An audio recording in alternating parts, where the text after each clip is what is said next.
Recorded Books presents From Triggered to Tranquil: How Self-Compassion and Mindful Presence Can Transform Relationship Conflicts and Heal Childhood Wounds, by Susan Campbell, Ph.D., narrated by Christina Moore. Introduction: Triggers, Trauma, and Trigger Work: The Path to Self-Healing. Our unprocessed emotional wounds and the reactions that arise from them are what make us go to war, blow up at our children, get hostile on the freeways, hit send on that email rant, walk out of meetings, argue with our loved ones, and make short-sighted decisions. This book is a self-help guide for anyone who has ever gotten emotionally reactive, defensive, shut down, or overwhelmed in an adult relationship or group. That includes almost everyone. The hurts and disappointments that we suffer in childhood often leave lasting scars with respect to our inner sense of safety and security. These insecurities will show up later in our adult relationships in the form of trigger reactions. But this is not necessarily a bad thing. In this book, you will learn how to work with such reactions in a way that brings healing to your childhood wounds, deeper connections with others, and an expanded sense of what it means to be human. You may be one of those people who have been told you are too sensitive or too much, so you already suspect you need healing around this issue.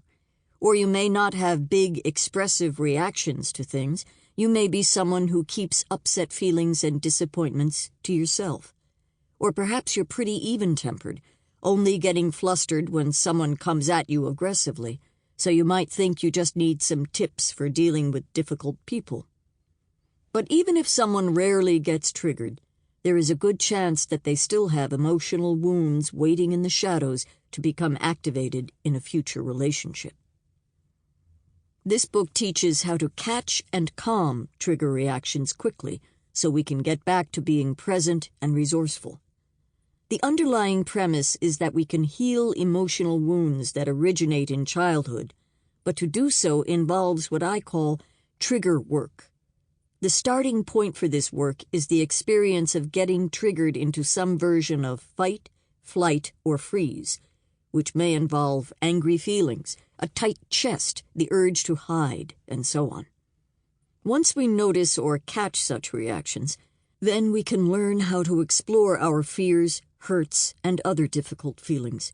In time, this helps us view painful experiences from a wider perspective and realize that experiencing pain or fear does not mean there's something wrong with us. In fact, painful emotions can be a portal to a deeper understanding of life and our relationship to it. To reinforce key concepts, each chapter begins with a 1 or 2 sentence excerpt from that chapter. Most of the exercises in this book can be done on your own, even if the reactions in question were triggered by other people. The chapters in Part 2 describe specific ways to apply these practices in your relationships with intimate partners, friends, children, co-workers, groups, and even strangers. Many of the exercises ask that you recall memories of past or recent trigger reactions and notice the feelings, sensations, and thoughts that come up. This repetition is important. Ideally, you will become so well practiced at dealing with trigger reactions that you learn to take such reactions in stride. Practicing any new skill builds confidence, and so it is with the skill of working with trigger reactions.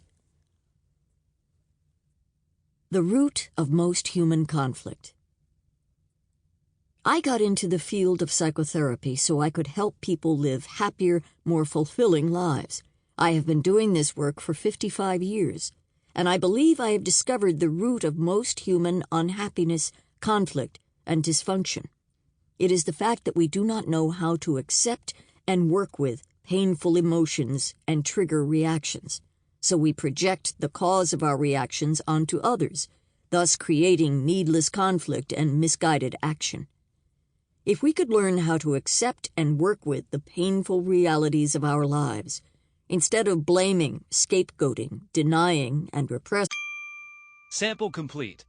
Ready to continue?